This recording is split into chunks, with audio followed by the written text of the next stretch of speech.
अवघ्या 8 सेकंदामध्ये मृत्युमुखी पडलेल्या 179 प्रवाशांच्या अपघाताची.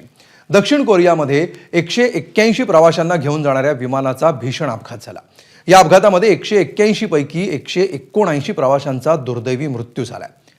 विमानाचं लँडिंग होत असताना पक्षाची धडक लागल्यामुळे हा अपघात झाल्याचं बोललं जात आहे. विमान लँड होण्याच्या अवघ्या काही सेकंद आधी हा भीषण अपघात घडला. या घटनेची भीषणता दाखवणारा व्हिडिओ देखील आता समोर आलाय.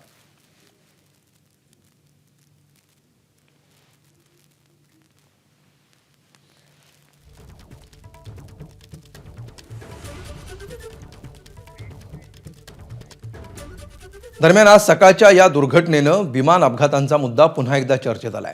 यानिमित्त एक नजर टाकूया गेल्या 5 वर्षातील भीषण विमान अपघातांवर.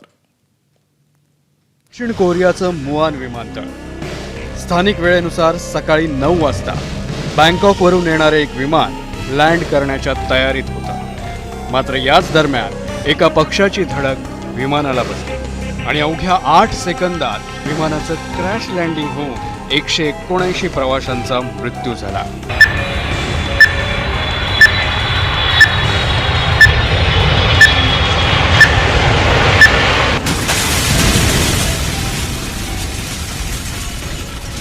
बँकॉक ते मुआन प्रवास करणाऱ्या या विमानात 181 प्रवासी होते, पण यापैकी केवळ 2च प्रवासी वाचल्याची माहिती आहे. पण उर्वरित 179 प्रवाशांचा मात्र या अपघातात बळी गेला.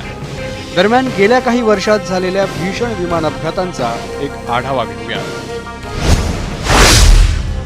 29 ऑक्टोबर 2018 रोजी लायन एअरलाइन्स या विमान कंपनीच्या लायन एअर 610 या विमानाला जावा समुद्रात जलसमाधी मिळाली.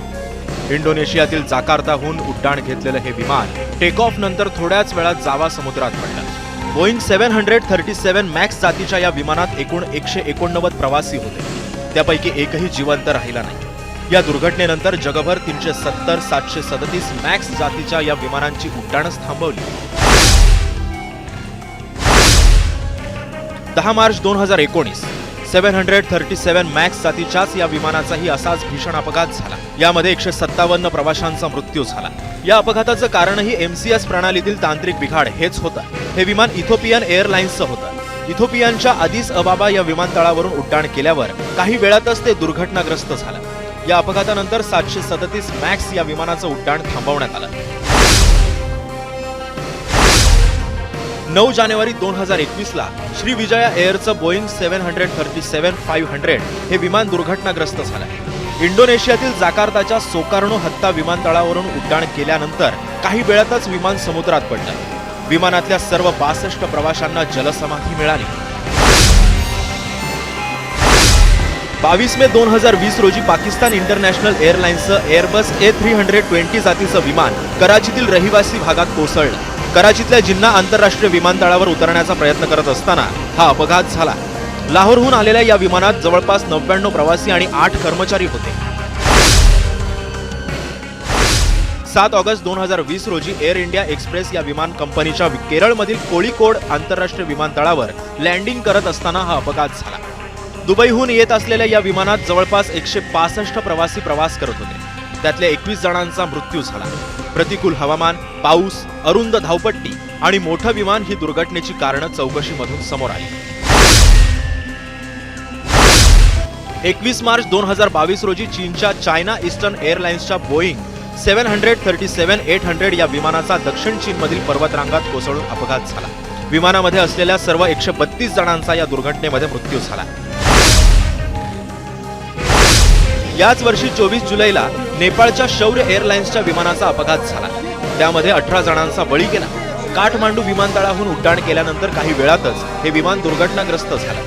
50 प्रवाशांची क्षमता असणारं हे बॉम्बार्डियर CRJ-200 जातीचं हे विमान होतं. 9 ऑगस्ट 2024 रोजी ब्राझिलियन एअरलाइन्सचं बोपास 2283 या विमानाचा अपघात झाला. त्यामध्ये 4 कर्मचाऱ्यांसह 58 प्रवाशांचा मृत्यू झाला. अगदी 4च दिवसांपूर्वी म्हणजेच 25 डिसेंबरला अझरबैजान एअरलाइन्सच्या विमानाचा कझाकिस्तानमध्ये अपघात झाला. यामध्ये विमानातील सर्व 62 प्रवासी आणि 5 कर्मचाऱ्यांचा मृत्यू झाला. अझरबैजानहून रशियातल्या बाकूला जाणाऱ्या विमानाचा कॅप्सियन समुद्रावर अपघात झाला. कालच या विमानाचा अपघात हा रशियन हवाई दलांच्या क्षेपणास्त्रांमुळे झाला असल्याचं मान्य करून त्यासाठी दिलगिरी देखील व्यक्त करण्यात आली आहे. एबीपी माझा, उघडा डोळे बघा नीट.